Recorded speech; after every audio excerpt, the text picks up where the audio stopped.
नमस्कार, मैं खुशी और आप देख रहे हैं पुलिस टुडे न्यूज, सबसे तेज सबसे सर्वाधिक खबरों वाला चैनल जो आपको निष्पक्ष सच्ची खबरें सबसे पहले पुलिस टुडे न्यूज पर मिलती हैं।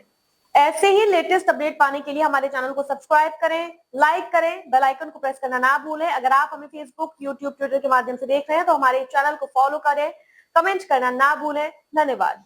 योगी के दौरे से पहले मैनपुरी पहुंचे जयवीर सिंह, बोले जिले को मिलेगी बड़ी विकास सौगात। Report Amit Mainpuri report Manoj Kumar Sharma. 26 जुलाई को मुख्यमंत्री योगी आदित्यनाथ के प्रस्तावित मैनपुरी दौरे से पहले कैबिनेट मंत्री जयवीर सिंह ने पंडित जवाहरलाल नेहरू स्टेडियम पहुंचकर सभा स्थल का निरीक्षण किया। निरीक्षण के बाद पत्रकारों से बातचीत में उन्होंने कहा कि मुख्यमंत्री योगी आदित्यनाथ मैनपुरी को कई विकास परियोजनाओं की सौगात देंगे और विभिन्न योजनाओं का लोकार्पण एवं शिलान्यास करेंगे। जयवीर सिंह ने नीट परीक्षा, पेपर लीक, जंतर मंतर पर छात्रों के प्रदर्शन और विपक्ष के आरोपों पर भी सरकार का पक्ष रखा। उन्होंने कहा कि सरकार ने परीक्षा में हुई गड़बड़ियों के दोषियों के खिलाफ सख्त कार्रवाई की है और भविष्य में ऐसी घटनाओं को रोकने के लिए कड़े इंतजाम किए गए हैं। उन्होंने विपक्ष पर छात्रों को गुमराह करने का आरोप लगाते हुए कहा कि सरकार छात्रों के हितों की रक्षा के लिए पूरी तरह प्रतिबद्ध है। साथ ही उन्होंने प्रधानमंत्री नरेंद्र मोदी की कार्यशैली की सराहना करते हुए कहा कि वे 24 घंटे देश सेवा में समर्पित रहते हैं। दो दिवसीय दौरे पर आज है और कल सीएम का दौरा है।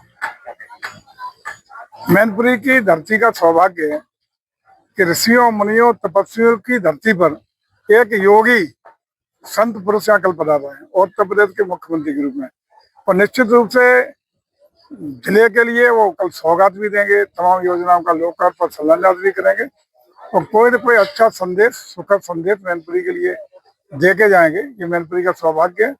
कल वो उसी की तैयारी के विषय हम माननीय विधायक जी आदरणीय रामदेव अग्निहोत्री जी, जिलाध्यक्ष जी, हमारे प्रदेश के उपाध्यक्ष आलोक गुप्ता जी और सभी प्रशासन के अधिकारियों के साथ ये विस्तृत रूप से कल की चर्चा हुई है।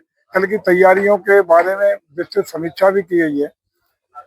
मैं समझता हूँ कि लोगों को उत्सुकता है, कौतूहल है और उस ऊर्जा के साथ कल व्यापक संख्या में यहाँ लोग उपस्थित रह करके आदरणीय मुख्यमंत्री कौन कौन सी योजना है जिनका शिलान्यास करें?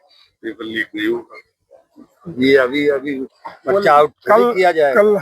कल कुल मिला के आकलन मुझे लगता है कि सैकड़ों करोड़ रुपए की योजना होंगी, जिसमें से अगर बता तो एक सैंपल में आप ले लो बाईपास है ही बहुत बड़े 700 करोड़ केरला में दीवानी के पास जो बनता है वो अभी बीच में है। वो अच्छा शिलान्यास में है ना, लोकार्पण में बीच में है। जंतर मंतर पे जो छात्र नीट एग्जाम के विरोध में बैठे हुए हैं और तमाम अराजकता भी हो रही है। देखो, जब से आदरणीय मोदी जी 2014 से सत्ता में आए, देश हर क्षेत्र में आर्थिक रूप से, सामरिक रूप से, शैक्षणिक रूप से, औद्योगिक रूप से, एग्रीकल्चर के क्षेत्र में, एजुकेशन के क्षेत्र में सर्च और नए विजन के साथ आगे बढ़ने में एक नई ऊंचाइयों की उछाल लेता हुआ नजर आ रहा है।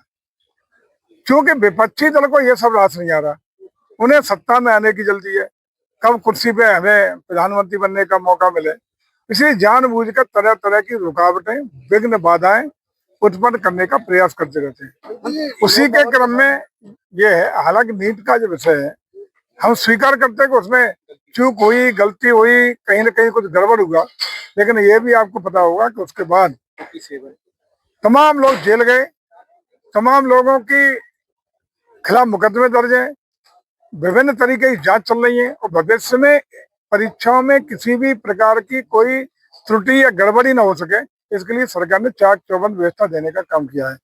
कल ही तमाम शीर्ष अधिकारियों को बर्खास्त भी करने का काम किया गया है। इस तरह वो कोई इशू नहीं है, क्योंकि इशू जो था उसके हम बच्चों के साथ हैं, हम छात्रों के भविष्य के साथ हैं और आश्वस्त करते हैं देश भर के अपने छात्रों को कि उनके साथ किसी भी प्रकार का अन्याय नहीं होने देंगे। पंजाब में भी पेपर लीक हुआ है। देखिए, पंजाब के स्टेट के जो मामले हैं वो स्टेट की सरकार जिम्मेदार है। देश भर की जो परीक्षाएं जो सेंट्रलाइज पूरे देश के लिए, उसके लिए भारत सरकार ने पूरी व्यवस्था कर दी है और बाकी जो स्टेट लेवल की परीक्षाएं हैं वो स्टेट देखें। तो इसलिए तो हम कहते हैं कि पंजाब में किसकी सरकार है? जो आप सवाल उठाए हैं तो वही झंडा लिए घूम रहे हैं सरकार के खिलाफ। तो अपनी चिंता देखें, अपना स्टेट देखें।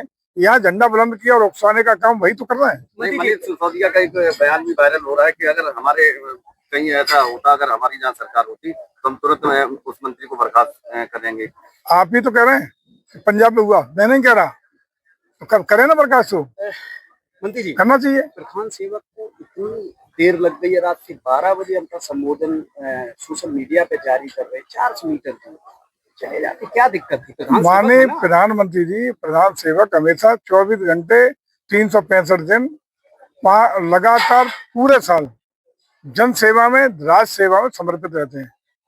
ये धन्यवाद आपको देना चाहिए कि भारत का प्रधानमंत्री रात को 12 बजे जग करके भी राज सेवा में समर्पित भाव से काम कर रहा है। समाजवादी पार्टी के विधायक रविदास मल्होत्रा ने कहा है कि यहाँ भी जो है हालात बांग्लादेश और नेपाल जैसे। यही तो प्रयास है इनका, वो सच जो दिल की बात है, मन पे जीप पे आ गई उनके, यही तो इनका प्रयास है। लेकिन हिंदुस्तान है, दुनिया का सबसे बड़ा लोकतंत्र है, ये बांग्लादेश और नेपाल नहीं है। राहुल गांधी ने भी कहा है, यही तो बात उनके मुंह पे आ रही है, यही तो उनकी इच्छा है। उसके दौरान जो अपना तो कुछ है नहीं, छात्रों को उकसा के, उनके जीवन से खिलवाड़ करके, उनके भविष्य से खिलवाड़ करके, उनके कंधे पर रख करके बंदूक चलाने का काम कर रहे हैं। प्रोटेस्ट के दौरान जो हुआ, इसके लिए किसको जिम्मेदार ठहराते हैं? देखिए, अब तो उसमें कल तय हो गया, सरकार के साथ जो जिम्मेदार अधिकारी होंगे, चिन्हित होंगे, कार्रवाई होगी। प्रोटेस्ट के दौरान जो हुआ है वही तो कल तय हो गया है, उसमें जो जिम्मेदार होंगे। सोनम वांगचुक पे भी अब आरोप लगे कि सरकार से उनकी डील हो गई है, इसलिए उन्होंने अपना अनशन समाप्त कर दिया। देखिए, जो आदमी 26 दिन तक बेचारा भूखा प्यासा बैठा रहा, उसके प्रति इस तरह की भद्दी टिप्पणियां अनुचित हैं। ऑनलाइन फूड जो डिलीवरी है वो विदेशों से आ रही है, बता रहे हैं। देखिए, तमाम ऐसे जब आंदोलन कराने का प्रयास होता है तो कहीं ना कहीं मैं कह रहा हूँ कि साजिश केवल सरकार को बदनाम करने के लिए, सरकार के खिलाफ षड्यंत्र करने के लिए, और जो लोग मन की बात, दिल की बात मुंह पे ला रहे हैं, यही मकसद है कि किसी तरह सत्ता पलटा हो जाए और नेपाल और बांग्लादेश की तरह हमें सत्ता हथियाने का मौका मिल जाए। आखिरी सवाल, आप कह रहे हैं कि साजिश, आपकी गुप्तचर एजेंसियां हैं, 4 एजेंसियां देश में काम करती हैं, वो कहाँ? 26 से 30 दिन लग जाता है, तब उनको ज्ञान होता है। सब ठीक है, सब ठीक रहेगा, चिंता न करो, सब अच्छा रहेगा।